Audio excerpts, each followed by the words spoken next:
사도행전 17장 1절에서 10절까지 말씀드리겠습니다. 우리 말씀도 같이 한번 읽어보겠습니다. 사도행전 17장 1절에서 10절입니다. 같이 읽겠습니다. 바울 이레는 암비볼리와 아볼로니아를 거쳐서 데살로니가에 이르렀다. 거기에는 유대 사람의 회당이 있었다. 바울은 자기 관례대로 회당으로 그들을 찾아가서 새 안식일에 걸쳐 성경을 가지고 그들과 토론하였다. 그는 그리스도께서 반드시 고난을 당하시고 죽은 사람들 가운데서 살아나셔야 한다는 것을 해석하고 증명하면서 내가 여러분에게 전하고 있는 예수가 바로 그 그리스도이십니다 하고 말하였다. 그들 가운데 몇몇 사람이 승복하여 바울과 실라를 따르고 또 많은 경건한 그리스 사람들과 적지 않은 귀부인들이 그렇게 하였다. 그러나 유대 사람들은 시기하여 거리에 불량배들을 끌어 모아다가 패거리를 지어서 신의 소요를 일으키고 야손의 집을 습격하였다. 그리고 바울 일행을 끌어다가 군중 앞에 세우려고 찾았다. 그러나 그들을 찾지 못하고 야손과 신도 몇 사람을 시청 관원들에게 끌고 와서 큰 소리로 외쳤다. 세상을 소란하게 한 그 사람들이 여기에도 나타났습니다. 그런데 야손이 그들을 영접하였습니다. 그 사람들은 모두 예수라는 또 다른 왕이 있다고 말하면서 황제의 명령을 거슬러 행동을 합니다. 군중과 시청 관원들이 이 말을 듣고 소동했다. 그러나 시청 관원들은 야손과 그 밖의 사람들에게서 보석금을 받고 놓아주었다. 신도들은 곧바로 그날 밤으로 바울과 실라를 베레아로 보냈다. 두 사람은 거기에 이르러서 유대 사람의 회당으로 들어갔다. 우리가 사도행전 17장 1절에서 10절까지 지금 읽었는데 여러분 어떻습니까? 이 말씀이 지금 제대로 들어옵니까? 읽다 보면 앞에 부분이 좀 잊어버려지지 않나요? 성경은 그렇게 쉬운 책은 아니죠. 그렇지만 반드시 알아야 될 책이기도 합니다. 그래서 오늘 이 내용이 뭐냐면 이제 바울 사도가 계속 지금 2차 전도 여행 중입니다. 주부가 있는 분들은 그 2차 선교 여행 그 지도를 참고해 보시면 지금은 마게도냐 지역에 가서 빌립보 그 다음에 데살로니가에 지금 들어오는 그런 장면이에요. 그래서 데살로니가에서 복음을 전하는 그 바울 일행에 대한 장면들입니다. 지금은 뭐 우리가 다 경험하고 있지만 코로나19 상황입니다. 그 대통령은 국가 위기 상황이라고까지 표현할 정도로 뭐 세계적으로도 다 위기 상황 속에 우리가 살고 있죠. 그래서 지금 이런 시대에 과연 복음을 전한다는 게 뭐 어떻게 하는 뭐 어떤 건 지금 복음 전하는 게 뭐 어떤 의미로 이렇게 우리에게 다가올지는 모르겠어요. 왜냐하면 교회가 너무나 지금 이렇게 비난의 대상이 되고 심지어는 아주 그냥 뭐 참 입에 담기도 힘든 그런 조롱, 비난과 조롱과 욕을 먹고 있는 이런 상황에서 복음을 전한다 이런 얘기를 할 수 있을까 좀 그런 생각이 들 수도 있습니다. 그렇지만 저는 오늘 말씀의 제목을 코로나 시대의 복음 전도 그런 제목을 잡아봤습니다. 여러분 코로나 시대일지라도 복음은 전해져야 됩니까? 네. 대답을 할 수가 없군요. 복음은 전해져야 되겠죠. 왜 그렇습니까? 복음이니까요. 오히려 코로나와 같은 그런 위기 상황 속에서야말로 정말 복음이 필요하겠죠. 기쁜 소식이. 그래서 복음은 오히려 코로나 시대이기 때문에 더 전해져야 됩니다. 그런데 안타깝게도 복음을 전할 수 있는 그런 상황과 환경이 아닌 것 같이 교회가 몹시도 위축되고 있는 그런 상황이라는 걸 우리가 다 경험하고 있습니다. 그래서 정말 어떻게 전해야 될까, 이런 상황 속에서 이것을 오늘 데살로니가에서 복음을 전하는 바울과 실라 그리고 디모데를 통해서 우리 주님이 주시는 그런 말씀을 우리가 좀 경청해보고 묵상해보는 그런 시간이 됐으면 좋겠습니다.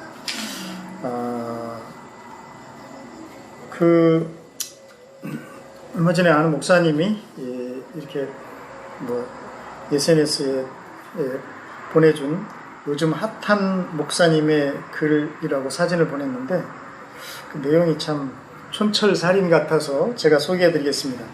예배 드리면 죽인다고 목에 칼이 들어올 때 목숨을 걸고 예배 드리는 것이 신앙입니다. 그러나 예배 모임이 칼이 되어 이웃의 목숨을 위태롭게 하면 모이지 않는 것이 신앙입니다.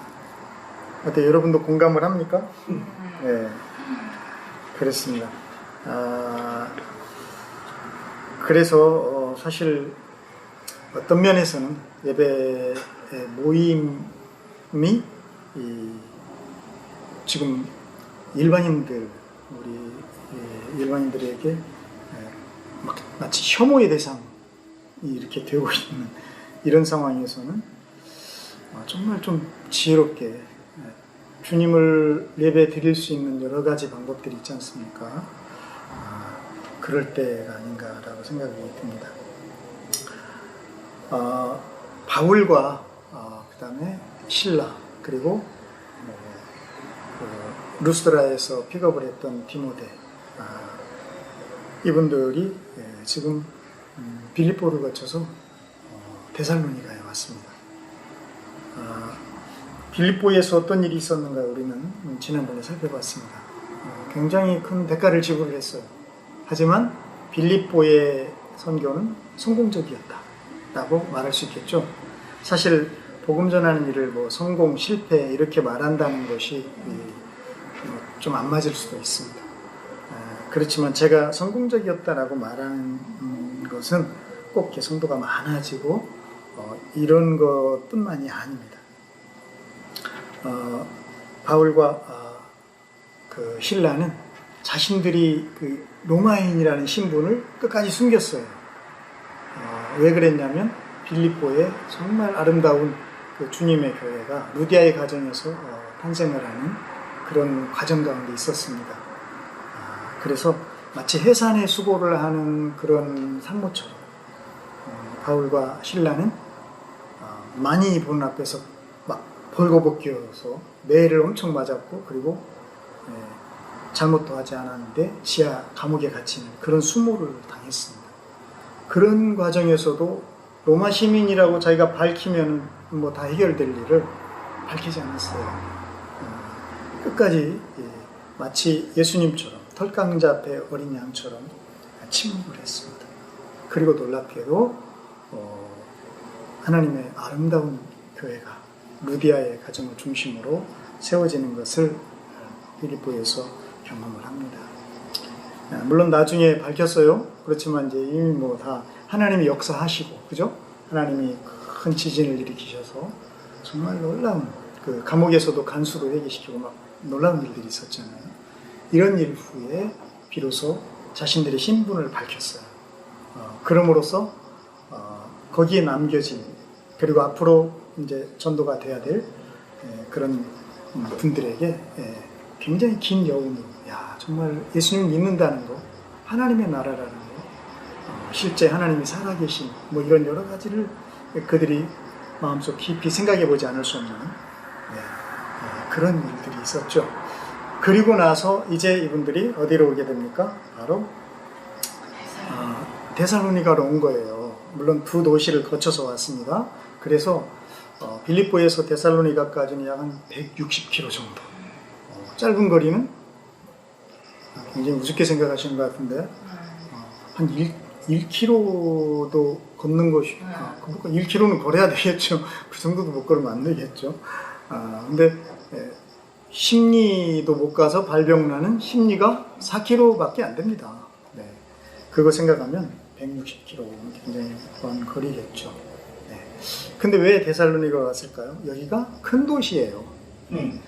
복음을 전하려면 큰 도시로 와야 되잖아요. 그래서 데살로니가 그 당시 아마 추정하기로 여기에 인구가 한 20만 정도가, 고대 사회에 20만 인구, 지금 뭐 20만 그 정도? 뭐 평택 인구의 한 반도 안 되네, 뭐 이렇게 생각할 수 있지만, 네, 그 당시를 생각해 보세요. 지금 2000년 전 이야기입니다.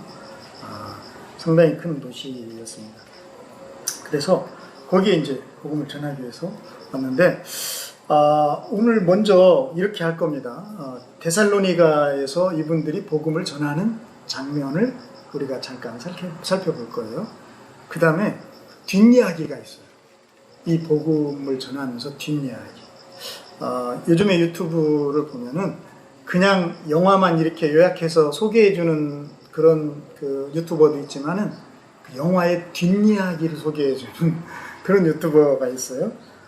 그 중에 제가 인상 깊게 김씨 표류기, 혹시 여러분 그 영화 아시는지 모르겠어요. 꽤 오래된 영화입니다. 그 유튜버는 그 김씨 표류기를 소개해 줬는데, 저는 사실 그런 생각 없이 오래전에 그 영화를 봤었는데, 사실 그 영화 제가 볼 때는 굉장히 괜찮았어요. 근데 우리나라에서는 사실은 흥행이 별로 안 됐던 것 같아요. 그래서 그 유튜버가 알려주는데 72만인가 봤다고 그래요. 근데 정작 이게 그 이후로 해외의 반응이 굉장히 좋았다고 합니다. 사실 굉장히 괜찮은 영화였어요. 그 영화의 내용을 잠깐 소개해도 될지 모르겠네요. 잠깐 소개하면, 그 현대인들의 그 뭐 삶의 그 고단함, 고뇌, 뭐 어쨌든 셀러리맨이 주인공인데, 이분이 엄청난 그 빚이 이제 빚을 감당할 수가 없어서 한강에 이제 투신하면서 이 영화가 시작이 되거든요. 근데 안타깝게도 자기의 목적을 이루지를 못하죠. 그래서 표류를 하게 되는데 거기가 밤섬이었어요. 근데 그 영화가 이제 그 뒷이야기가 그러더라고요. 원래 밤섬에서 계속 촬영하면 좋겠는데 밤섬은 제한구역이라서 그 앞에 몇 장면밖에는 찍을 수가 없었다고 그래요. 그래서 그 다음 그 교각 나오고 이런 장면들은 사실은 충주의 어느 교각 다리 밑에서 찍었다고 합니다. 그러니까 이런 거를 알면은 좀 흥미롭잖아요. 그래서 당연히 그 밤섬 그 배경, 도시 배경 막 나오거든요. 강 건너. 이거 다 CG였대요.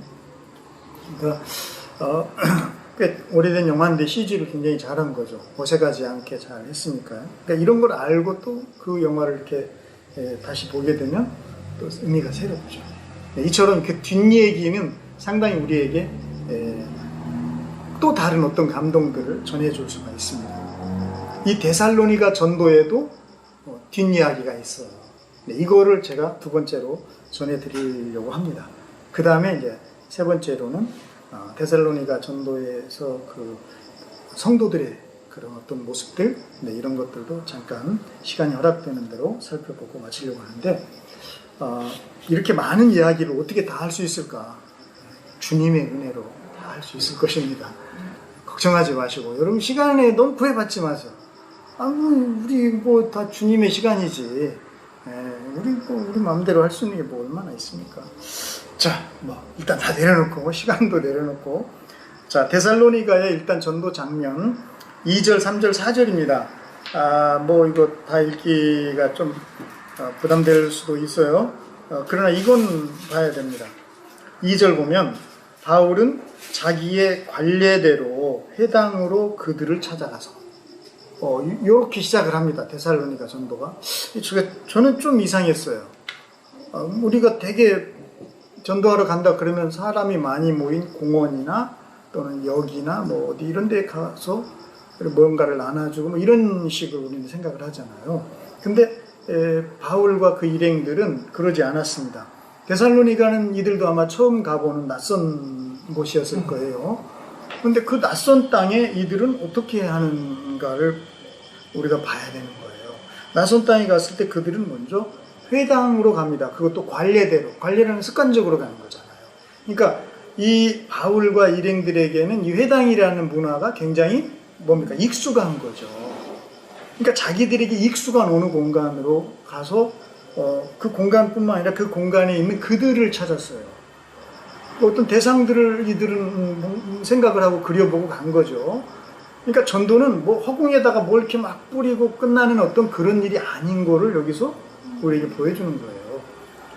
그러니까 사실 우리 삶 속에서 일어나야 될 일인 거죠. 전도라는 거는요.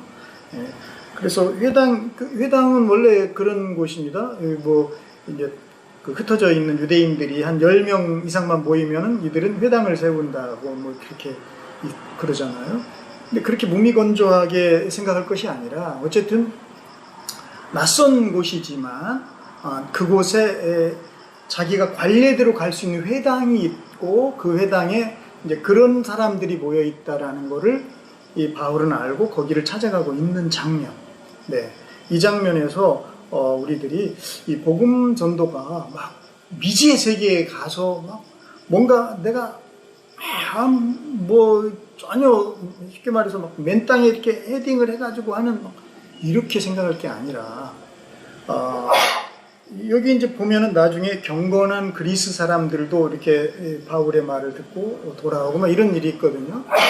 그리고 이 앞전에 빌립보에서도 사실은 루디아는 경건한 그 여성이었잖아요.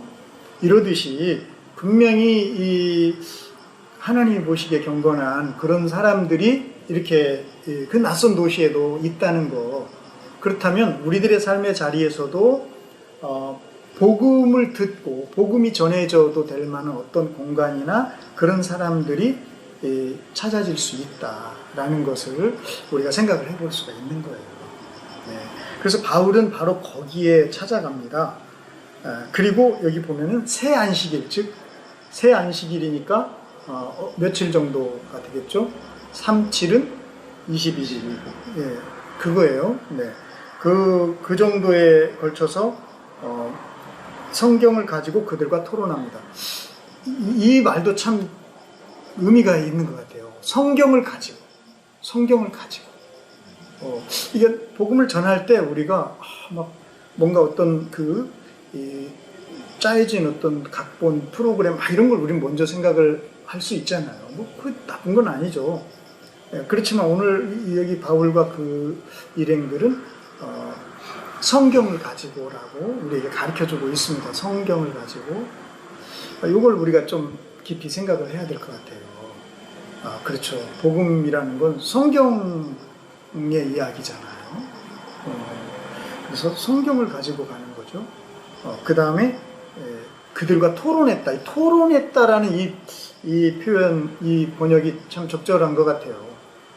즉 복음을 막 일방적으로 막 이렇게 주의받듯이 이런 식으로 우리가 강박을 가질 필요가 없이 뭐 복음을 가지고 토론을 할 수 있는 거죠. 이 말은 그러니까 귀를 열어놓는 거예요. 열린 마음으로 다가가는 거죠. 내가 뭔가 이 사람에게 막 전해주고 얼른 치고 빠져야지가 아니라 열린 마음으로 다가가서 성경을 가지고 토론이 되게끔. 네, 이렇게 이야기가 됩니다. 자, 그리고 그 다음에 그럼 도대체 성경을 가지고 어떻게 토론을 했는가를 3절에 보면은 이제 얘기를 해줍니다. 여기까지도 조금 듣기가 힘들었죠, 여러분. 네, 이게 참 내용이 만만치가 않군요. 뭐 그래도 성경이니까 뭐 이건 제 얘기가 아니니까 들을만 합니다. 제 얘기라면 들을 필요가 없지만. 자, 근데 여기서 보면은 바울은 성경을 가지고 있는 이 성경은 어떤 성경일까요? 지금 뭐 신구약 성경은 아니겠죠, 그죠? 그 당시 성경은 구약 성경이잖아요. 그러니까 바울이 성경을 가지고 복음을 전할 때 이 구약 성경에서 전해야 될 그 복음을 딱 한마디로 이렇게 요약을 한 것으로 보입니다. 굉장히 중요한 말이겠죠, 그죠? 자, 그 방대한 구약을 바울은 대체 어떻게 복음 전도에 말을 하고 있을까요? 그리스도께서 반드시 고난을 당하시고 죽은 사람들 가운데 살아나셔야 한다는 것을 해석합니다. 풀어주는 거예요. 그러니까 구약 성경을 바울은 어떻게 풀었냐면 그리스도가 죽으셔야 되고 그리고 부활하셔야 된다, 이렇게 부르는 거예요. 굉장히 중요한 거죠. 그러니까 구약을 복음으로 풀면은 이렇게 되는 겁니다.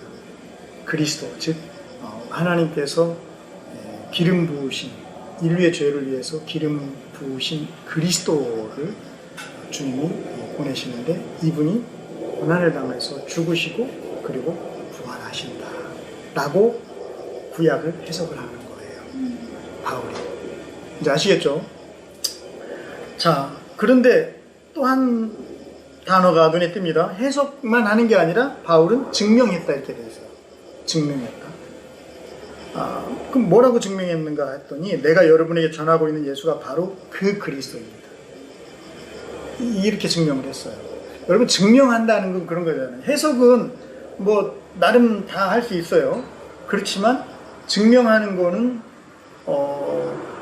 진리가 있어야 증명이 되겠죠. 진리를 내가 실제 가진 자가 돼야 되겠죠. 그건 증명하는 거니까, 그죠? 증거를 하는 거니까요. 근데 바울은 그렇게 할 수 있는 사람인 거예요. 여러분도 그러기를 바랍니다. 증명할 수 있는 사람. 네. 그래서 이제 우리가 여기서 보면은 이 바울의 그 복음 전도의 어떤 뭐 패턴이라고까지는 좀 그렇지만, 어쨌든 바울은 복음이 전해질 만한 어떤 사람들을 찾아가는 거예요. 그리고 그 관례대로 회당에 들어갔다라고 했을 때, 어쩌면 우리의 실생활, 그죠? 일상의 생활이 복음의 현장이 되어야 할 것 같다라는 생각이 들고, 그리고 바울은 성경을 가지고, 그죠? 그 다음에 성경을 가지고 풀어줬는데, 어떻게 풀었습니까? 그리스도로 풀었어요, 그죠? 이걸 이제 하나님의 큰 구원의 계획이잖아요. 그래서 구약 성경이 그리스도가 오셔서 고난을 당하시고 부활하시는 것, 이렇게 풀었는데, 바로 이분이 누구냐? 내가 만난 예수다. 내가 소유한 이 이름, 내 안에 계신 바로 이분이다 라고 증명을 해줬다는 거예요. 그러니까 여기서 크게 보면은 성경 해석과 증명, 이렇게 볼 수가 있겠죠. 네. 그래서 복음 증거는 이렇게 이루어지는 것을 우리가 알게 됩니다. 자, 이게 바로 데살로니가 전서에서 우리에게 데살로니가 전서란다. 사도행전에서 데살로니가에서 바울이 이게 말이 막 굉장히 지금 그래 다 이해가 될 것 같아요. 데살로니가에서 바울이 복음을 전하는 그런 장면이고요. 이게 이제 데살로니가 후서에 바로 이런 장면의 뒷이야기, 데살로니가 전서에, 죄송합니다, 가 나옵니다.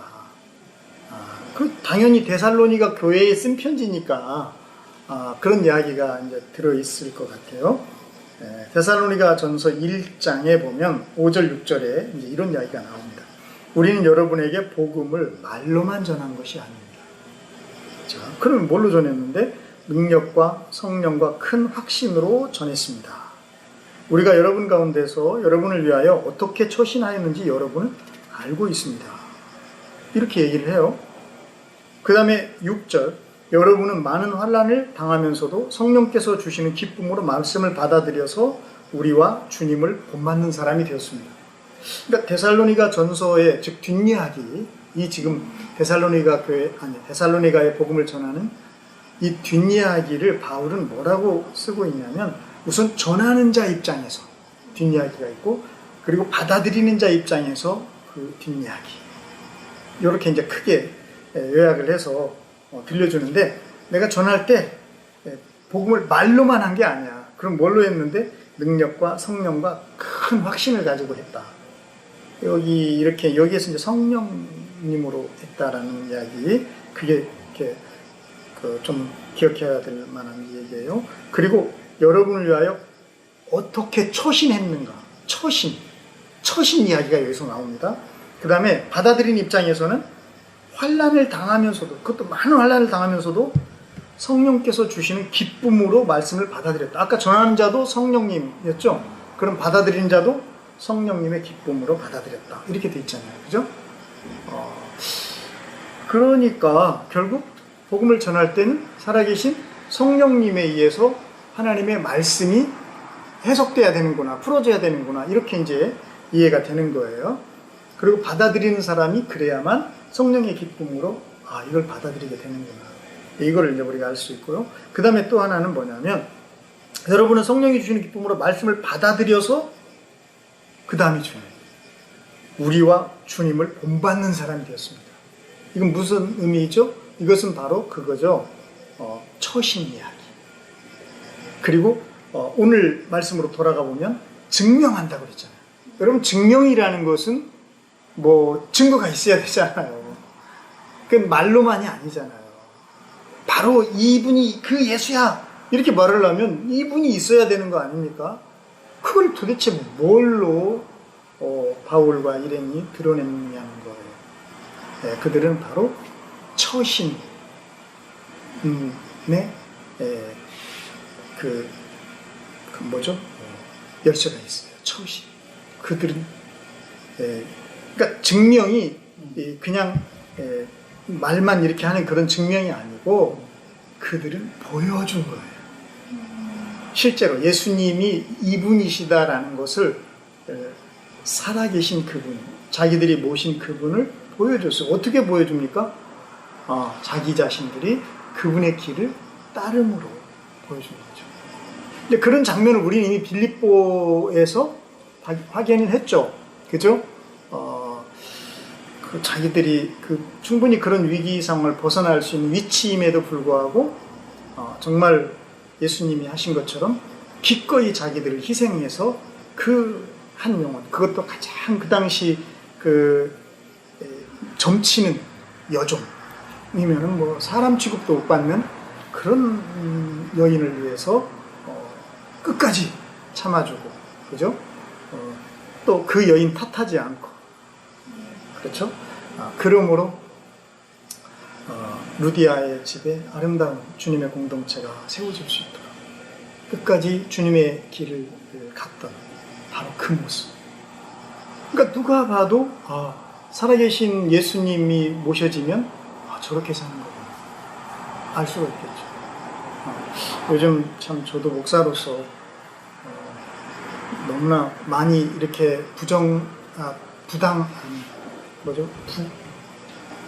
그러니까 부정적으로 이렇게 인구에 회자되는 목사님들의 그런 이름들을 들으면 너무나 부끄럽고 참 그런데, 성경에 나오는 이런 목사님들은 이렇게 했어요. 정말 주님이 가신 그 길. 왜 그럽니까? 주님이 내 안에 살아계시니까. 그분이 지금도 걷고 계신 그 길을 그들은 기꺼이 그렇게 따라가는 모습을 보여준 거예요. 빌립보에서 그랬고, 그리고 지금 여기 데살로니가에서도 그들은 그렇게 하고 있는 거예요. 그래서 데살로니가 그 전서의 그 뒷이야기에 여러분은 우리와 주님을 본받는 사람이 되었다라고 그렇게 이야기를 하고 있는 겁니다. 우리와 주님을 본받고 우리를 본받으면 곧 주님을 본받는 게 되는 거예요. 이런 삶을 그들이 보여주는 거예요. 이게 증명인 거죠. 삶으로 살아내는 거. 이거보다 더 확실한 증명이 어디 있겠습니까? 자, 그렇습니다. 그래서 이렇게 이제 복음의 뒷이야기를 오늘 우리가 이렇게 살펴볼 수가 있었습니다. 그런데 여기서 하나만 더 이렇게 좀 얘기를 더 하고 넘어가야 될 것이 그거예요. 그러니까 증명한다라는 거에서 이렇게 예수님을 드러내고 증명한, 즉 본이 되는 삶이라는 것이 뭐냐? 이제 그게 바로 그 데살로니가 전서 2장에 이제 더 자세하게 나옵니다. 그게 뭐냐면 7절과 이제 11절, 길어요, 사실은. 근데 그 중에 제가 핵심적인 거 뽑으면 7절에 이런 구절이 있어요. 마치 어머니가 자기 자녀를 돌보듯이 유순하게 처신했습니다. 그 다음에 11절에 보면 여러분이 아는 바와 같이 아버지가 자기 자녀에게 하듯이 우리는 여러분 하나하나를 대합니다. 이런 표현이 있습니다. 다시 말하면 바울과 그 일행 사도 신라는 데살로니가서 복음을 전할 때 마치 어머니처럼 그리고 아버지처럼 그렇게 데살로니가 사람들에게 주님의 복음을 전한 거예요. 어떻게 그들이 이렇게 어머니가 되고 아버지가 될 수 있었습니까? 그것은 곧 예수 그리스도 살아계신 그분을 따르는 그분이 계신 삶을 살다 보니까 정말 그 영혼들이 그렇게 보이는 거예요. 자식처럼 보이는 거죠. 그 아버지의 마음, 하나님 마음이잖아요. 하나님이 살아계신 사람이죠. 하나님이 살아계신 그런 목사님들의 모습이겠죠. 이것이 바로 예수를 증명하는 거예요. 그냥 말로만 그리스도가 예수님이야 이런 것이 증명이 아니에요. 이게 바로 예수님을 증명하는 것이다 라는 걸 바울이 뒷얘기로 우리에게 들려줍니다. 아까 제가 건너뛴 게 있어서 이거 정말 중요하기 때문에 제가 넘어갈 수가 없어서 정말 죄송한데 얘기를 하고 넘어가야 될 것 같습니다. 뭐냐면 이렇게 성경을 아까 풀었다고 그랬잖아요. 성경을 풀었다라고 했는데 그거에 대한 뒷얘기도 사실은 데살로니가 전서 2장에 나옵니다. 너무 중요하기 때문에 성경을 도대체 어떻게 푸는 건데 어떻게 풀었기에 구약 성경에서 그리스도가 죽으셔야 되고 부활하셔야 되고 이렇게 이야기를 할 수 있었을까? 네, 바로 데살로니가전서 2장 4절에 있습니다. 우리는 하나님께 검정을 받아서 검정 그러면 뭐 여러분은 뭐가 떠오를지 모르겠는데 저는 검인정 교과서 그게 떠오릅니다. 그런 거예요. 검정을 받아서 맡은 그대로 복음을 전합니다. 우리가 이렇게 하는 것은 사람의 환심을 사려고 하는 것이 아니라 우리의 마음을 살 때 하나님을 기쁘시게 해드리려고 하는 것입니다. 즉 성경을 가지고 복음을 전한다고 했을 때 그 성경이 아까 제가 성령으로 이제 풀어지고 성령으로 복음을 전했다 이렇게 얘기를 했었잖아요. 근데 그 뒷이야기는 이거예요. 하나님께 검정을 받아서 맡은 그대로 복음을 전하는 것이다. 이렇게 이야기를 하는 거예요. 하나님께 검정을 받는다. 검정이라는 단어가 뭐냐면은 이거는 그 문자적으로는 시험하다 또는 입증하다 뭐 이런 조사하고 시도하다 이런 뜻이거든요. 그러니까 마치 그 불로 이렇게 단련받을 때 쓰는 그런 단어. 그러니까 하나님에 의해서 내가 얼마나 내가 하나님의 뜻에 합당하게 전하는지에 대해서 내가 단련받은 그런 사람, 그런 말씀을 내가 지금 전하는 거야. 그냥 이게 나오는 게 아니야. 이런 거고, 그래서 이제 이렇게 그래서 성경을 가지고 전한다는 의미가 이제 그런 의미인데 하나님께 검정받아서 내가 지금 전하는 건데, 근데 이제 이런 게 이제 문제가 돼요. 뭐냐면 뭐 어떤 목사님 치고 다 이게 성경에 있고 하나님의 뜻이야라고 다 이렇게 전하잖아요. 그러면 뭐 그게 다 똑같은 얘기 아닌가 이렇게 생각할 수 있습니다. 그래서 바울은 그 뒤에 이런 말을 더 덧붙인 거예요. 이게 정말 하나님께 검정받은 거고 맡은 그대로 전하는 그런 복음이라고 할 수 있으려면 사람의 환심을 사려고 하면 안 된다는 거예요. 이거 굉장히 좀 중요합니다. 사람의 환심. 사실 뭐 복음을 전하는 현장에서 혹은 우리가 하나님 말씀을 이렇게 얘기하면서도 사실 우리는 늘 사람을 의식하고 사람의 환심을 사려고 하고 할 때가 많지 않을까요? 이거는 우리의 깊은 속마음을 아시는 주님 앞에 정말 여러분이 서봐야 되는 문제 아닐까요? 그래서 바울은 우리의 마음을 살피시는 하나님을 기쁘게 해드리려고 우리는 이렇게 하는 것이다. 이렇게 얘기합니다. 그렇습니다. 하나님 우리 마음 만드신 분이에요. 그래서 우리 마음을 살피시는 분이시기도 합니다. 그래서 정말 그분이 보시기에 과연 우리는 올바로 하나님의 말씀을, 하나님의 성경을 풀고 그리고 그 하나님의 말씀을 그대로 맡은 그대로 전하는 자인가. 사람의 영광을 구하지 않고 사람의 환심을 사는 것이 아니라 정말 하나님의 마음을 기쁘게 해드리려고 그렇게 하는 것입니다. 바울은 바로 이 이야기를 복음을 전하는 현장에서 우리는 그렇게 했다라고 뒷이야기로 우리에게 들려줍니다. 그러니까 결국 바울이 성경을 가지고 그 다음에 성경과 성령에 의해서 그 다음에 내가 증명을 그 말씀에 대해서 내가 증명하는 처신 즉 삶으로 복음을 전했다. 이렇게 지금 이야기를 하고 있는 거예요. 이게 진짜 복음을 전하는 거죠. 그죠? 우리는 말 몇 마디로 복음을 전하는 거.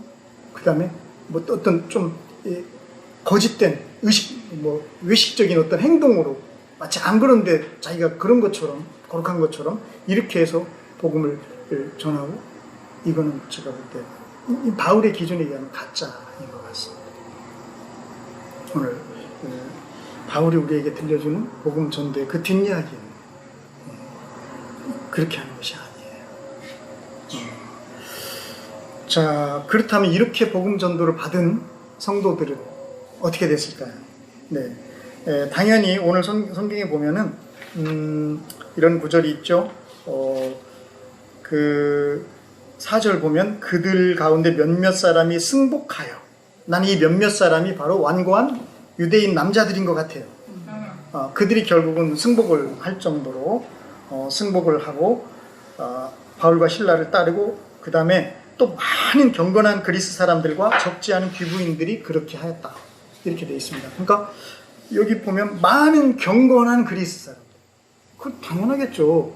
유대인들이 지금 그 회당에 출입할 정도면 경건한 그리스 사람들이겠죠. 이방인이지만.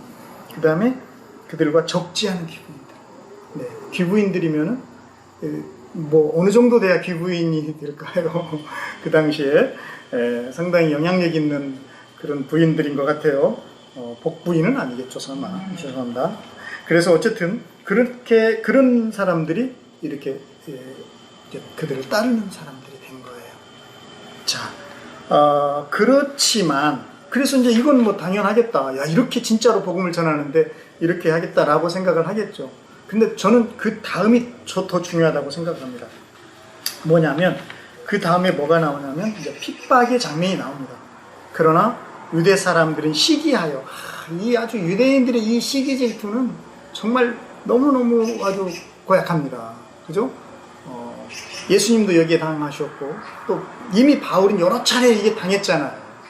근데 이 사람들이 여기서도 시기하여서 거리에 불량배들을 끌어모아다가 패거리를 지어서 시내에서 막 시위도 하고 그리고 야손의 집을 습격하고 바울 일행을 끌어다 군중 앞에 세우려고 찾았다. 이렇게 돼 있습니다. 핍박을 한 거죠. 많은 핍박을 하는데 자, 이 핍박 가운데서 이제 복음을 영접한 성도들이 어떤 자세, 어떤 태도를 보이는가를 보면은 그들이 진짜 복음을 듣고 어떻게 변화됐는가를 우리가 알 수가 있어요. 그래서 그 아버지의 그 아들, 그 부모의 그 자식, 네, 그러듯이 네. 자, 근데 6절에 보면 그러나 그들은 찾지 못했다. 이게 무슨 말이에요? 여기 성도들이 바울 사도와 일행을 숨긴 거예요. 놀랍죠. 근데 숨겼을 뿐만 아니라 야손과 신도 몇 사람을 시청 관원들에게 끌고 갔다. 그 말은 대신 끌려간 거예요. 대단하지 않나요? 이런 걸 그냥 읽어내지 말고 좀 생각을 해보면서 우리가 읽어야 되지 않을까. 아니 이게 주님을 영접한 지 얼마 되지도 않는 분들이 어디 이렇게 뭔가 진짜를 만난 거죠. 야, 정말 저렇게 사는 게 맞다 라고 했을 때 그들은 기꺼이 자기 자신들이 그들을 대신해서 수모당하기로 결정한 거 아닙니까? 네. 자, 그리고 그렇게 끌려갔을 때 이제 가짜 뉴스가 나와요. 뭐 이건 별로 읽을 만한